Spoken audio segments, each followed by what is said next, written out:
그리스도인의 사회생활입니다. 특별히 교회 안에서 일어나는 현실적인 문제에 대해서 바울이 디모데에게 무엇을 가르쳐야 되는가, 어떻게 가르쳐야 되는가에 대해서 권면하고 있습니다.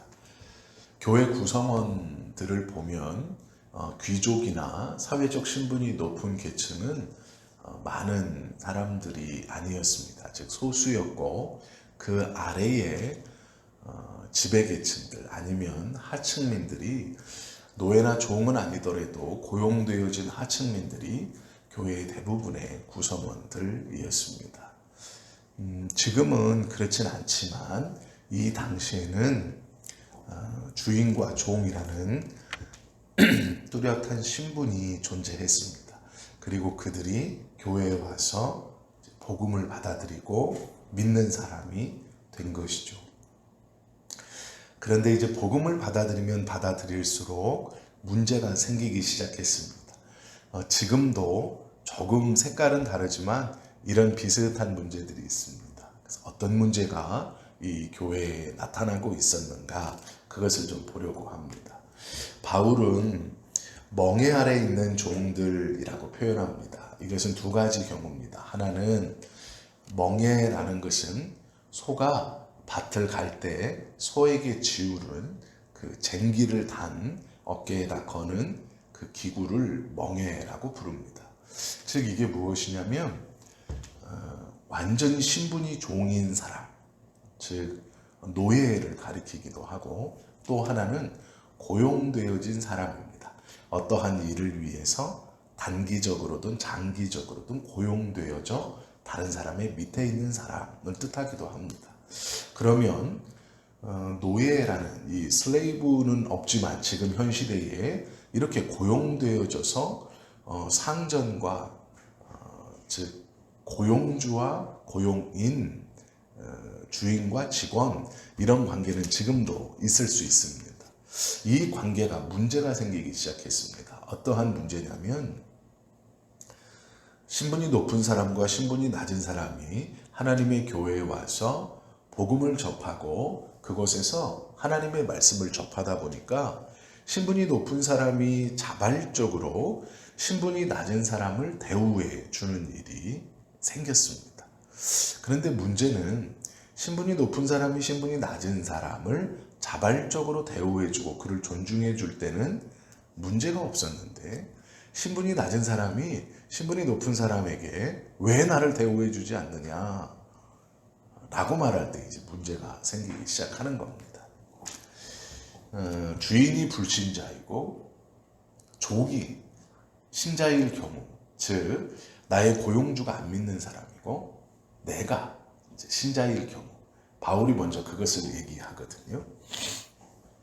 이러면 어떻게 하느냐, 그거에 대해서 분명하게 이야기해 줍니다.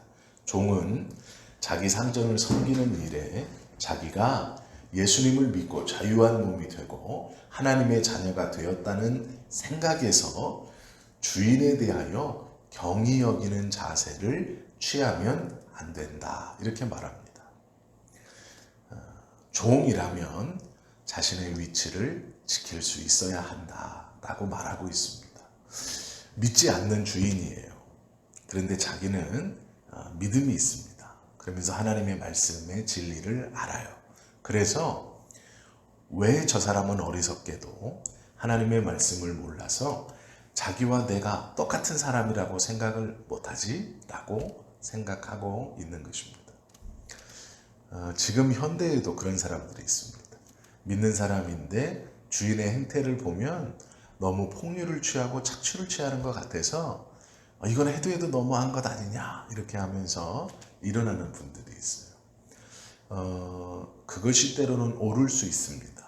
그러나 정당한 대우를 받음에도 불구하고 단순히 나는 믿는 자이기 때문에 자유하고 나에게 하나님의 말씀은 이것이기 때문에 나는 세상적으로 속박되어 있는 것이지 영적으로는 내가 더 위에 있다, 이러고 상전을 깔보지 마라, 주인을 업신여기지 마라, 이렇게 말하고 있는 경우입니다. 범사에 마땅히 공경할 자로 알고 반항하거나 미워하거나 경시하는 태도를 보이지 말고 존중하라 이렇게 말합니다. 이것이죠. 아유 이거는 하나님의 말씀도 모르고 뜻도 몰라서 자기가 계속 주인인 줄 아는데 그렇지 않지 해가면서 자신이 믿고 따르는 바에 대해서 자신감을 갖고 있는 건 좋지만 그것 때문에 주인을 경히 여기고 업신여기면 하나님의 이름이 땅에 떨어지고 먹칠된다라는 것이죠. 인간의 제도나 사회 질서는 하나님이 세우신 것입니다. 그리고 역할들도 하나님이 분배해 주신 거예요. 그러면 계속해서 나는 고용 당하는 사람으로만 있으면 너무 억울하지 않습니까? 맞아요. 그런데 그것을 통해 하나님이 폭력으로 뒤집으라고 가르친 적은 없어요. 그것이 폭력을 통해서 뒤집는 거였다면 예수님께서 당하신 억울함은 있을 수 없습니다. 다 뒤집어 버리면 돼요. 내가 누군지 아느냐? 다 뒤집으면 돼요. 그러나 그러지 않으셨어요. 그대로 하나님의 뜻이 무엇인가 그리고 그들을 끝까지 존중하셨죠. 예수님의 표현대로라면 사랑하셨다라는 것입니다. 그래서 업신여기지 말고 존중해라. 이것이 첫 번째 가르침이고 두 번째 가르침은 주인도 믿는 경우예요. 이제 이때가 더 어렵습니다. 사실 주인도 믿고 종도 믿고 즉 사장님도 믿는 사람 밑에 직원들도 믿는 사람. 그런데 직원들이 보기에 사장님이 참 불공평합니다. 믿는 사람이 어떻게 저럴까 이렇게 생각합니다. 이건 좀 문제가 있지 않은가 라고 생각합니다. 이게 이제 큰일 나는 것 중 하나이지요. 성경은 그들에 대해서 영적 신분이 형제라고 말하고 있어요. 영적 신분이 형제이기에 속으로 이 고용된 사람이 나태하거나 속으로 주인을 경히 여기거나 원망해서는 안 된다라고 말해요. 이유가 뭐냐면 내가 그를 위해서 열심히 일함으로 그가 혜택을 보는데 혜택을 보는 그 주인이 믿는 사람이기 때문에 형제, 즉 너의 형제가 이득을 보는 것이다. 그래서 더 열심히 해야지 왜 믿는 사람이 이렇느냐라고 해서는 안 된다라고 말하는 것이죠. 오히려 믿지 않는 주인 밑에서 일할 때보다 더 열심히 해야 된다라는 거예요. 그래야 형제를 같은 믿는 형제를 복받게 하는 것이기 때문에 그렇다라는 것이죠. 그리고 또 하나를 붙이는 이유가 뭐냐면 하나님께서 너를 사랑하시지만 하나님께서 그 주인도 사랑하시기 때문에 네가 최선을 다해야 된다 이렇게 말하고 있습니다. 이것에 대해서 모를 때 어떤 일이 벌어지냐면요. 저도 그랬지만 사역 초기에 목사님들을 보면서 굉장한 불공평을 많이 느낍니다. 하나님을 같이 믿고 있고 같이 섬기고 있는데 목사님과 전도사님들의 완전 처우나 대접이 완전히 다르죠. 전도사님들이 그걸 보면서 굉장한 불만을 갖고 있어요. 교회가 이걸 평등하게 이끌어가야 되지 않은가 이렇게 생각할 때가 있어요. 저도 그랬습니다. 물론 목회자들이 이렇게 목사님들이 잘 대우해주고 인격적으로 잘 대우해줄 겁니다. 그러나 미흡한 모습이 있더라도 그것에 대해서 크게 불만을 가질 필요는 없습니다. 왜 그러냐면 하나님께서 그에 맞게 그의 수고와 또 그의 직분과 또 그의 시간과 그의 형편에 맞게 하나님께서 그것들을 조정해 가시는 것을 직접 경험하게 됩니다. 그리고 조금 신앙의 성숙이 일어나게 되면 그것이 불만이 아니라 내가 이제 하나님이 그 위치에 올려주셨을 때 어떻게 대해야 되는가에 대해서 돌아보게 하는 또 계기가 되더라고요. 하나님을 믿는 사람이 자신의 위에 있는 사람 보고 내가 믿는 사람인데 당신도 믿는 사람인데 이렇게 할 수가 있느냐라고 말하는 것보다 위에 있는 사람이 말씀을 아는 사람이라면 아래에 있는 사람에 대해서 자발적으로 대우해주고 그를 공경하는 것이 아름다운 모습입니다. 바울은 종에게만 이렇게 권면하는 것이 아니고요. 주인에게도 또 권면합니다. 그러나 오늘 주제는 종에게 권면하는 것이기 때문에 그것만을 좀 잠깐 보겠습니다. 보겠습니다. 믿음이 있는 종이 믿지 않는 주인 앞에서 종으로서의 책임을 다하지 못하면 결국 하나님의 영광을 가리우게 되고 그 이름을 땅에 털어뜨리는 것이기 때문에 더 열심히 해야 한다라는 거죠. 두 가지를 말했죠. 고용된 고용주가 믿지 않는 사람이고 고용인이 믿지 않는 사람이고, 용어를 좀 그냥 할게요. 사장이 믿지 않는 사람이고 직원이 믿는 사람일 때는 그 하나님의 이름을 위해서 이에게 하나님의 이름이 빛나도록 더 열심히 해야 된다. 업신여기면 안 된다. 라는 것이고, 사장이 믿는 사람이고 직원도 믿는 사람일 때는 너의 열심으로 하나님이 사랑하시는, 그리고 너의 믿음의 형제, 믿음 안에서 형제가 유익을 보는 것이기 때문에 성실하게 행하라. 이렇게 권면하고 있어요. 즉 그냥 고용되었으면 존중하고 성실하게 행하라 라는 거예요. 그게 종에 대한 권면입니다. 그리고 이제 3절부터는 다른 교훈에 대한 경고가 있어요. 다른 교훈이거든요. 3절에 뭐라고 말하냐면, 누구든지 다른 교훈을 하며 바른 말 곧 우리 주 예수 그리스도의 말씀과 경건에 관한 교훈을 따르지 아니하면 이라고 말해요. 다른 교훈을 말하는 사람, 이게 무슨 사람이냐면 예수 그리스도의 말씀과 경건에 대한 바른 교훈을 따르지 않는 것. 그게 뭘까요? 위에서 계속 바울이 디모데에게 가르쳐 주신 말씀이에요. 하나님의 말씀과 기도로 경건에 이루는 것. 이것은 모두 다 하나님의 은혜 아래 있는 것이고 이것을 통해 하나님의 이름을 높이는 것인데, 이것을 바르게 가르치지 않는 사람, 즉 위에서는 두 가지를 얘기했었어요. 뭐냐면 금식하라고 자꾸 강요하는 사람과 혼인하지 말라고 얘기하는 사람. 이것이 바른 교훈이 아닌데 교회 안에서 경건을 위해서 이렇게 행하라. 즉 하나님의 나라와 하나님을 위해서 결혼하지 마라. 하나님의 나라를 위해서 금식해라. 이거 바른 교훈이 아닌데 이것이 바른 교훈인 것처럼 가르치는 사람. 위에서 이 두 사람을 예를 들었거든요. 두 경우를. 그것처럼 잘못된 것을 강요하는 사람들을 주의하라라는 거예요. 그리고 그렇게 하지 마라. 왜 그러냐면 그 잘못된, 나는 하나님을 위해서 혼인을 포기했다 라고 말하면 교만해진다는 거예요.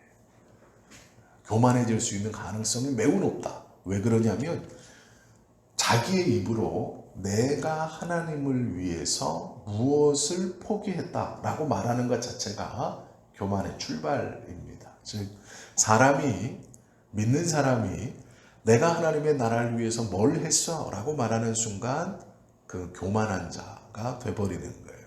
그렇기 때문에 그 바르지 못한 교훈, 내가 40일 금식 기도했잖아. 하나님 앞에 기도하느라고, 또 우리 교회의 기도 제목을 놓고 내가 이 복음이 이 땅에서 확산되기를 원하는 마음으로 40일 금식 기도를 했잖아 라고 말하는, 내가 라고 말하는 순간 그가 교만한 자며 아무것도 알지 못하고 변론과 언쟁을 좋아하는 자가 된다. 그러므로 이 사람 때문에 투기와 분쟁과 비방과 악한 생각이 난대요. 이해가 되시죠? 하나님 앞에 누군가 내가 주를 위해서 이렇게 했습니다. 내가 하나님의 교회를 위해서 이런 희생을 했습니다라고 말하는 순간 그는 교만한 자가 되고, 그의 그 교만함으로 인해서 교회는 투기가 생기고 시기와 분쟁과 비방과 악한 생각이 생기고, 5절에 보면 그렇게 말하는 그의 마음이 결국 부패하여지고 진리를 잃어버려 경건의 이익을 쫓는 자가 되는 거예요. 즉 내가 하나님을 위해서 뭘 했어? 라고 말하는 그 순간 그는 경건의 이익을 쫓는 자가 돼요. 즉 나를 알아줘라 이것이죠. 그것은 교만에 빠지는 것이고 분쟁과 투기의 시작이다.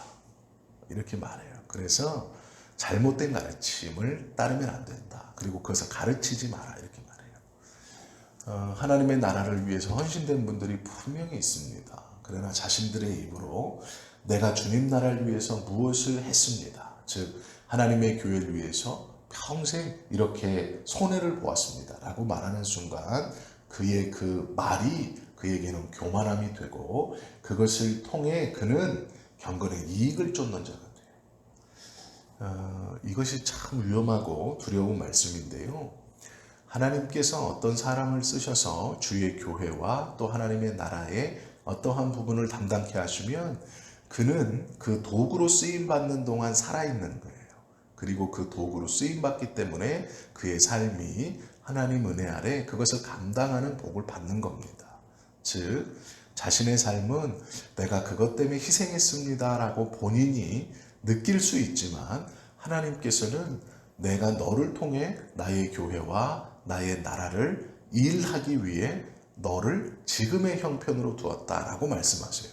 아니면 아무것도 아니에요. 그런데 내가 쓰임받은 것에 대해서 이것을 희생했습니다라고 말하는 건 내가 하나님의 나라나 주의 교회가 아니면 더 잘 살 수 있었는데 이것을 위해 이것을 희생했습니다라고 말하는 것이거든요. 그것이 교만이에요. 우리가 다른 일을 무시하는 것이 교만이 아닙니다. 하나님 앞에 또 다른 이 앞에 그가 평생을 섬겼던 그 섬김을 어떻게 인식하고 있었느냐 그것이 말로 나오는 것이거든요. 이제 그것이 교만의 출발입니다. 그래서 경건의 이익을 쫓는 자가 결국 된다. 이렇게 성경은 경고하고 있습니다. 그리고 그 말을 통해서 투기, 분쟁, 비방, 악한 생각을 가지게 된다. 이렇게 말하고 있죠. 이것은 바른 교훈을 받을 때 일어나는 일입니다. 어제 제가 점심 식사를 하면서 우리 집사님들 몇몇하고 대화를 했는데요. 그 대화를 하면서 느낀 게 그거예요. 본인 이야기는 아닌데 자기 처조카가 교회를 열심히 다녔대요. 근데 그 처조카의 아들이 암에 걸렸답니다. 그러니까 이분이 교회를 떠났대요. 신앙을 등졌대요. 이유가 뭐냐면 내가 그렇게 평생 충성했는데 내 아들 암에 걸리게 하신 하나님 안 믿는다. 그게 문제인 거예요. 내가 평생 이게 문제인 거예요. 내가 평생 그런데 그 평생이라는 말이 굉장히 위험한 말입니다.